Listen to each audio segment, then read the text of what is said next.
তাবিজটা যে প্রতিদিন 100 বার করে পড়বেন, আল্লাহর কসম যে নিয়তে পড়বেন আল্লাহ এই নিয়ত পুরো করে দেবেন। আল্লাহ নবী বলেন, কোন মুসলমান যদি প্রতিদিন 100 বার করে পড়ে, লা ইয়ামাসুল ফাকরু আবাদা, দারিদ্রতা তাকে কখনো স্পর্শ করবে না।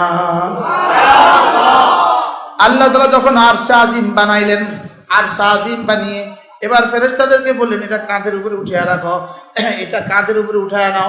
ফেরেশতা বলল, আল্লাহ কাইফা নারফাউ, এটা আমরা কিভাবে কাঁধে উঠাবো? এটার উপরে ওয়া আলাইহি আজমাতুহু, এটার উপরে আপনার আজমত, এটার উপরে আপনার রফাত, আমরা এটা কিভাবে উঠাবো? আল্লাহ তাআলা বলেন, কুলু লা হাওলা ওয়ালা কুওয়াতা ইল্লা বিল্লাহ, তোমরা বলো লা হাওলা ওয়ালা কুওয়াতা ইল্লা বিল্লাহ। আর এটা বলতে বলতে আর সাজিম তাদের কাঁধে উঠে গেল।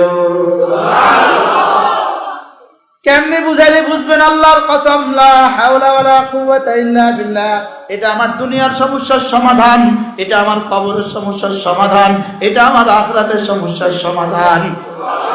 আপনি মুরগির ফার্ম করছেন, মুরগি মরে যাচ্ছে, আপনার টাকাটা যদি হালাল হয়, আল্লাহ হাওলা ওয়ালা কুওয়াতা ইল্লা বিল্লাহ পড়েন, বেশি বেশি পড়েন, মুরগি আর মরবে না।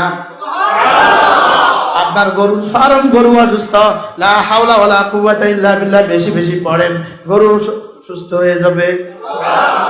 ছেলেটা অসুস্থ, পড়েন বেশি বেশি করে। মেয়েটা অসুস্থ, পড়েন বেশি বেশি করে। ছেলেটা বিদেশে পেরেশানিতে আছে, পড়েন বেশি বেশি করে। মেয়েটা শ্বশুর বাড়িতে সমস্যা আছে, পড়েন বেশি বেশি করে। লা হাওলা ওয়ালা কুওয়াতা ইল্লা বিল্লাহ, লা হাওলা ওয়ালা কুওয়াতা ইল্লা বিল্লাহ, লা হাওলা ওয়ালা কুওয়াতা ইল্লা বিল্লাহ। পড়বো তো ইনশাআল্লাহ।